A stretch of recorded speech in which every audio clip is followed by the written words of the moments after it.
Hello guys, അപ്പോൾ ഞങ്ങളിതാ ഈ ചാടിത്തുള്ളി കുതിരപ്പുറത്ത് പോകുന്ന പോലെ പോകുന്നത് വേറെ എങ്ങോട്ടുമല്ല, എൻ്റെ ഓഫീസിലോട്ടാണ്. ഇന്നൊരു നോൺ വർക്കിംഗ് ഡേ ആയതുകൊണ്ട് കുഞ്ഞിനെയും കൊണ്ടുപോവാണ്.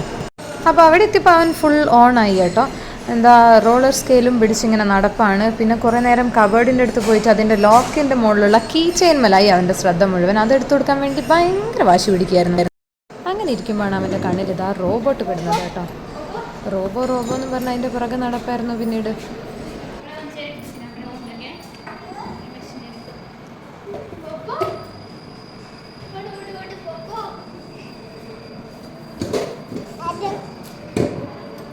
പിന്നീട് അതേമേലെ എത്തിപ്പിടിക്കാനുള്ള ഭയങ്കര ശ്രമം നടന്നു. അപ്പം മേഘന വന്നിട്ട് ഇതാ അവനെ എടുത്ത് ആ ചെയർമേലങ്ങ് വെച്ചെടുത്തു. അതോടുകൂടെ സംഗതി ഉഷാറായി.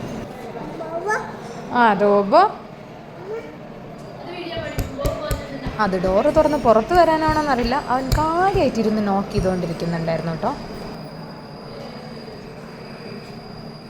പിന്നീട് ഇതാ അവൻ നിൽക്കുന്ന ചെയറിൻ്റെ മുകളിലായി അവൻ്റെ ശ്രദ്ധ മുഴുവനും. അതിൻ്റെ മുകളിൽ എന്താണ്ടൊക്കെയോ കളി അവൻ കളിച്ചു. കുഞ്ഞ്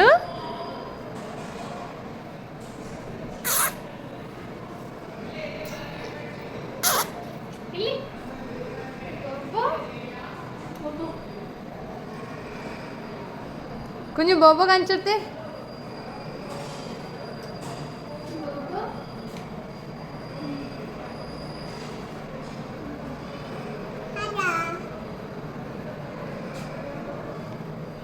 അങ്ങനെ റോബോട്ടിൻ്റെ ടീച്ച് പെൻഡൻറ്റിൻ്റെ മുകളിലും എമർജൻസി സ്വിച്ചസിൻ്റെ മുകളിലൊക്കെയായി അവൻ്റെ കളി. പിന്നീട് എങ്ങനെയെങ്കിലും ആശാൻ ഇപ്പോൾ അതിൻ്റെ ഉള്ളിലെത്തണം. അതിൻ്റെ കൂടെ ഒന്ന് കുറച്ച് കളിക്കാനും കൂടെ കിട്ടിക്കഴിഞ്ഞ് കഴിഞ്ഞാൽ അത്രയും സന്തോഷം.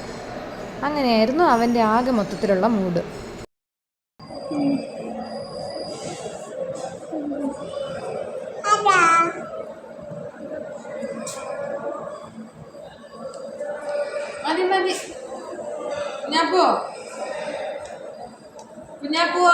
റോബോട്ടിൻ്റെ മുകളിലുള്ള പ്രോഗ്രാമിംഗ് കണ്ടപ്പോൾ ഞാൻ വിചാരിച്ചു ഇനി അവിടെ നിന്നാൽ ശരിയാവത്തില്ല. അവനെയും കൊണ്ട് നൈസായിട്ട് ഞാൻ പുറത്തിറങ്ങി. അപ്പോൾ ഇതാണ് ഞങ്ങളുടെ ഷോപ്പ് ഫ്ലോർ.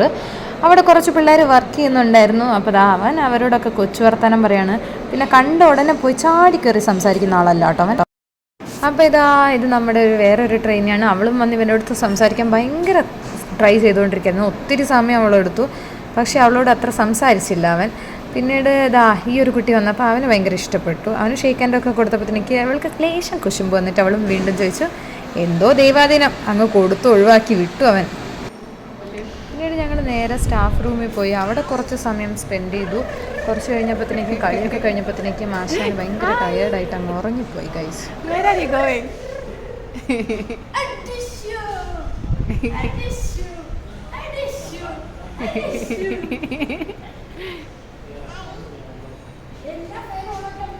പിന്നെ പണ്ടേ അവന് ഫാന് ഭയങ്കര വീക്ക്നെസ്സാണ്. വീട്ടിലായാലും ശരി ഓഫീസിലായാലും ശരി എല്ലാ ഫാനും ഓണായി കണ്ടാലേ അവനൊരു സമാധാനമുള്ളൂ. ഗൈസ് ചൂടുകാലത്ത് ജനിച്ചുകൊണ്ടാണോന്നറിയില്ല, ഫാനിൻ്റെ ഭയങ്കര ഫാനാണ് എൻ്റെ കുഞ്ഞ്. അങ്ങനെ കുറച്ച് നേരവും കൂടിയൊക്കെ കളിച്ചതിന് ശേഷം ആശാൻ ഫുഡൊക്കെ കഴിച്ചങ്ങ് ഉറങ്ങി. പിന്നെ ഞാൻ നൈസായിട്ട് വീട്ടിലോട്ട് കൊണ്ടുവന്നു. കണ്ണു തുറന്ന് നോക്കിയപ്പോഴത്തേക്ക് ഞങ്ങളിരിക്കുന്നത് ഓട്ടോയിലാണ് കേട്ടോ. അപ്പോൾ അതത്ര പിടിക്കാത്തതുകൊണ്ട് മുഖം വീർപ്പിച്ചിരിക്കുകയായിരുന്നു. അപ്പോൾ ഇതൊക്കെയാണ് ഞങ്ങൾ ഓഫീസിൽ ചെയ്തിരിക്കുന്നത്. ബൈ.